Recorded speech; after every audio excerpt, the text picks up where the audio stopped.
I 20x'd the profit of a 7-figure business in 25 minutes. This is shit I do every single week. And there's a simple process that I use for this business that you can use for your own business. Now, before I dive in, if you don't know who I am, I'm currently not in my studio. So please cut me some slack that I'm just sitting in front of a wall telling you some cool fucking shit. 4 months ago, I met an entrepreneur that was doing between $100,000 per month and $120,000 per month in revenue. When I met him though, he was losing $1,000 every single month. And within 60 days of him working with me for just 25 minutes, his business was profiting $20,000 a month. Here is exactly how we did it. Now, first was pricing.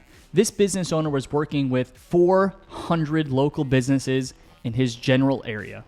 He was doing a series of marketing services for them like SEO and content and paid ads. But his business model was to charge very little for these services, and it didn't go far enough. He was overstaffed, he was undercharging, and at the end of the day, he was losing money.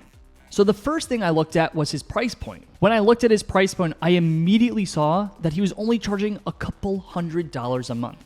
Now, if you're running an agency and you're selling to local businesses, the minimum price point that you want to charge is anywhere between $1,500 a month and $2,000 a month for a general service. This service can be SEO, paid ads, content creation, so on and so forth. This price point is important because there's enough margin after you have your gross expenses, which basically means after you pay your employees to do the service, you still have profit to invest in software, rent, and other miscellaneous expenditures such as marketing and sales. This entrepreneur, though, had his average client paying between $200 and $350 per month, which was abysmal. So all I did was I took out my phone calculator and I just did some simple math. I did 400 times 50. And with that one change, I realized that he can add $20,000 a month in recurring revenue just by increasing his prices by $50 a month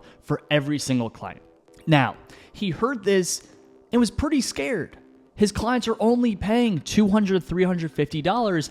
And for him, he felt like that was a big change, even though his clients, I don't think they were going to think that. So I sat with him and we wrote an email script notifying all of his customers that a change was coming. And here's how it went. Dear client, due to the increase in labor costs, software costs, and inflation, we will be increasing our monthly subscription by $50 a month. We are doing this because in order for us to run a profitable business, we need to be able to fairly and competitively pay our staff and maintain our ability to pay rent. We appreciate your continued partnership, and please let us know if you have any questions or issues. Thank you, management. Now, he was a little worried that a few clients might drop off, and candidly, that's okay. With a sample size of 400 clients, even if 50 clients dropped off after the price increase, his business would still increase by $17,500 in monthly recurring revenue, taking him out of a loss. This was a no-brainer. I started to walk through the numbers of his expenses. Now that we had revenue figured out, I walked through and realized he was way overspending. He had 3 people on his team that he admitted within 30 seconds of me looking at his staffing costs that he didn't actually need them, and he felt bad because he had built really good relationships with them. The second thing we did was offshoring. Most business owners that have been around in business for over 10 years find this pretty unappealing. This guy was running a local business with most of his employees coming into the office. When we reviewed the org chart, he admitted that he had 3 people that he just couldn't afford to keep on his payroll, but he had really good relationships with them, and he still needed their help to actually get the work done. He didn't want to fire them because they had become his friends, and he felt a sense of loyalty not only to them, but their families. And before the trolls go out here and start saying offshoring's bad and you can't fire people, here's the plan that we implemented to make this ecological, not only for him, but for his employees. The first step in our plan was to have him sit down with these 3 employees as individuals and just be honest. We were going to have him tell them that they're overstaffed, they're spending too much on people, and that they needed to cut costs so they could run an affordable business and not go out of business. What he would then tell his talent is that over the next 90 days, he was going to personally help them find another job in a competitor's business so they can maintain their income without having to stress about being laid off. The second thing that we did was we built a plan to offshore his talent. Now, there's several countries around the world that have amazing employees that can come into your business for a third of a cost or half of the cost of an onshore employee.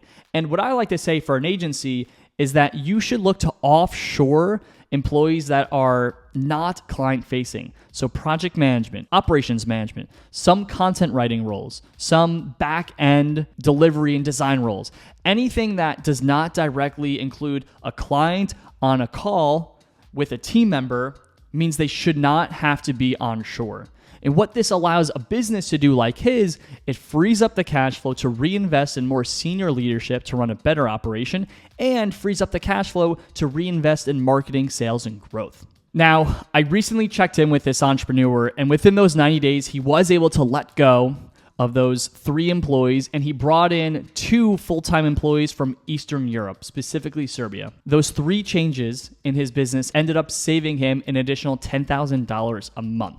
Within 60 days of him making the changes that I recommended, he went from losing money every single month to profiting $20,000 a month. And within 90 days of him making those changes that I recommended, he was profiting over $30,000 a month. The reason I share this story with you is you don't always have to sell more to make more. Sometimes you just need to adjust your prices or adjust your costs so you can become profitable and make business not so stressful. Loyalty is good in business, but it could break the bank when you're not thinking effectively as a business owner, because if you're running a loss, you will eventually go out of business. Offshoring is okay.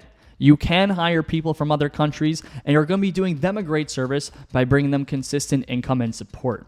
As long as you find your talent other jobs before you let go of them, you can feel like you are doing the most ecological thing, not only for your employees and your past employees, but for the future of your business. And as you see all this and as you watch all this, it might seem simple. It might seem simple to make these decisions, but running business is hard. And I know that.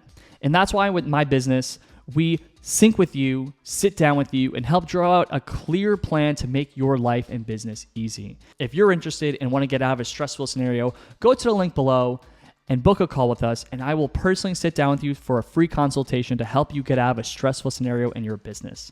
And if you liked this video and this video added value to you, like and subscribe to my channel, where every single week I'm going to deliver an exceptional video on how to grow your business right to your feed.